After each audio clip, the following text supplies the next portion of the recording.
বিসমিল্লাহির রহমানির রহিম। কর্মমুখী রসায়নের লেকচার 4-এ সবাইকে স্বাগতম।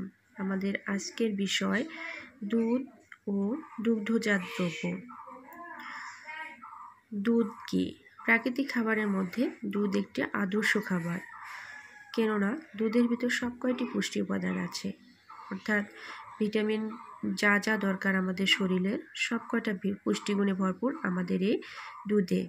আবার অনেক সময় অনেকেরই দুধ খেলে গ্যাসের প্রবলেম কিংবা অ্যাসিডিটি ফিল করে। এর কারণ হচ্ছে দুধের পিএইচটা হচ্ছে 6.5 থেকে 6.9। তাহলে প্রাকৃতিক সবচেয়ে আমাদের কমন যে উৎস দুধের সেটি হচ্ছে গাভী। এছাড়া আমরা মহিষ কিংবা ছাগল থেকেও আমরা দুধ পেতে পারি। আমাদের গাভীর দুধের শতকরা উপাদান সম্পর্কে আমরা জানব। যেহেতু দুধ একটা তরল পদার্থ, যার কারণে দুধের প্রধান উপাদান হচ্ছে পানি। এই পানির পরিমাণ 87.20%। এরপরে যেটা থাকে দুধের মধ্যে সেটি হচ্ছে চর্বি 3.70% অথবা 3.90%। আমরা বলে থাকি যে দুধ খেলে শক্তি হয়। আমাদের মূলত এই চর্বি থেকেই আমাদের দেহে শক্তির যোগান দেয় দুধটা। চর্বি আছে বিধায় এবং চর্বির উপস্থিতির কারণে আমাদের দুধ থেকে দুগ্ধজাত দ্রব্যগুলো উৎপাদন সহজ হয় কিংবা ভালো হয়। এরপরে প্রোটিন, দুধের প্রোটিনের পরিমাণ 3.40%। প্রোটিনের প্রধান উপাদান হচ্ছে দুধের মধ্যে কেজিন, এছাড়াও থাকে গ্লোবিউলিন ও অ্যালবুমিন। এরপরে আমরা দুধ খেলে একটু মিষ্টি অনুভূতি ফিল করি, যে আমাদের মিষ্টি লাগে দুধ খেলে। এটার কারণ হচ্ছে দুধে ল্যাকটোজের উপস্থিতি। দুধে ল্যাকটোজের পরিমাণ 4.80%। এই ল্যাকটোজের উপস্থিতির কারণে আমাদের দুধটা খেতে মিষ্টি লাগে, সাধারণত গ্যালাক্টোজ এবং গ্লুকোজ। এছাড়া থাকে আমাদের দুধের মধ্যে খনিজ লবণ 0.70%। খনিজ লবণের মধ্যে পটাশিয়াম, আয়রন, সোডিয়াম, ক্যালসিয়াম এবং ম্যাগনেসিয়াম। তাহলে আমাদের গাভীর দুধের প্রধান উৎসগুলো আমরা জানলাম। পানি 87.20%, এরপরে চর্বি 3.70%, প্রোটিন 3.40%, ল্যাকটোজ 4.80% এবং খনিজ লবণ 0.70%।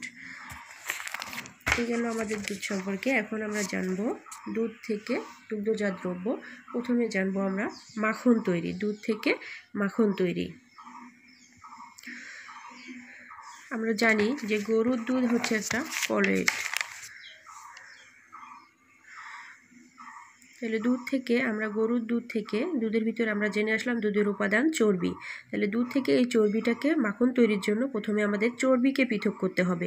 তাহলে প্রথম ধাপটাই আমাদের হচ্ছে দুধ থেকে চর্বি পৃথকীকরণ। কাঁচা দুধকে আমরা সংগ্রহ করে যদি 20 থেকে 25 ঘন্টা অর্থাৎ মোটামুটি একদিন ফ্রিজে রেখে দেই, তাহলে দুধের উপর একটা ক্রিম কিংবা আমরা সাধারণত চিনি সর হিসেবে দুধের সর উঠে আসে। এরপর ডিপার দিয়ে যদি ক্রিমটাকে আমরা আলাদা করে ফেলি, এরপরে ক্রিমটাকে যে আলাদা করলাম এই ক্রিম মেশিনের সাহায্যে সেন্ট্রিফিউগাল যদি করি আমরা এই ক্রিমটাকে, তাহলে চর্বি কণাকে ক্রিম রূপে পৃথক করা হয়। যে চর্বিটা জমে সেটাকে পৃথক করা যায়, অর্থাৎ দুধের চর্বির জলীয় অংশ থেকে পৃথক করা হয়। একে বলা হচ্ছে মন্থন।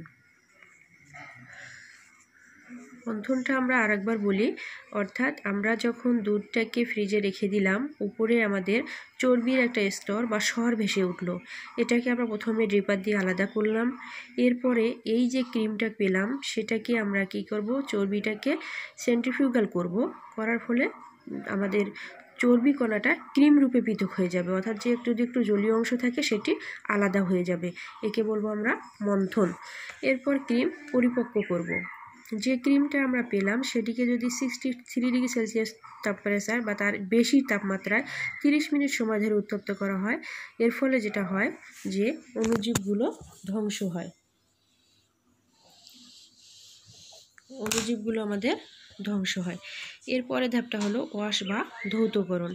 আমরা এই ক্রিমটাকে পানি দ্বারা এবং লবণ যোগে, অর্থাৎ 2 থেকে 3% সোডিয়াম ক্লোরাইডের জলীয় দ্রবণ দ্বারা আমরা ধৌতকরণ করি। এতে বাটারের স্বাদটা বৃদ্ধি পায়। এরপরে সবার শেষে যে ধাপটা সেটি হচ্ছে বাটার নিডিং পদ্ধতিতে অবশিষ্ট পানি সরিয়ে নিলে আমরা চূড়ান্ত মাখন পাই। বাটার নিডিং পদ্ধতিটা হচ্ছে যে পানিটুকু থাকবে সেটাকে আমরা চাপ প্রয়োগ করে সরিয়ে নিব।